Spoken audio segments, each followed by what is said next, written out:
माने के पूरी महिमा तुहरो ए दुर्गा भवानी हो। अरे माने के पूरी महिमा तुहरी हे दुर्गा भवानी हो। अरे हे दुर्गा भवानी हो। आसन जमालो निमिया पेड़ पर देखे दुनिया सारी हो। आसन जमालो निमिया पेड़ पर देखे दुनिया जाने हो। विंध्याचल छोड़ी बसलो पहाड़ी, विंध्याचल छोड़ी पहाड़िया रचलो अजबे बाटे कहानी हो।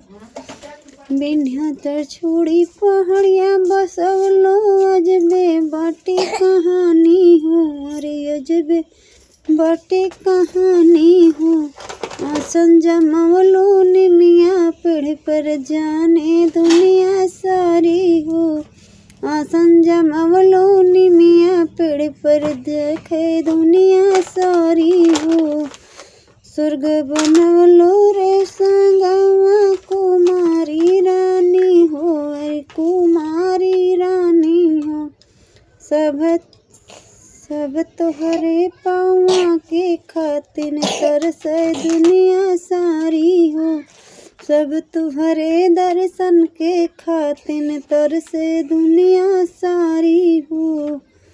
नारियल चुनरिया के तना गुण, नारियल चुनरिया के भक्त सब गुना कितना बखानी हो। अरे गुना कितना बखानी हो। आसन जमावलो निमिया पेड़ पर देखे दुनिया सारी हो। आसन जमावलो निमिया पेड़ पर देखे दुनिया सारी हो। तोरे ही रज सबके भक्तों मेला दुर्गा पूजा। अरे मेला दुर्गा पूजा हो।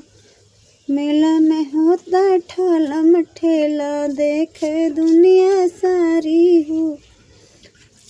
माने के पूरी महिमा तोहरो हे दुर्गा भवानी हो। अरे हे दुर्गा भवानी हो।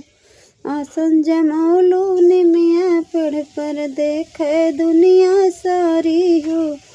आसन जमावलो निमिया पेड़ पर देखे दुनिया सारी हो। माने के पूरी महिमा तोहरो ए अम्बे भवानी हो। अरे ए अम्बे भवानी हो।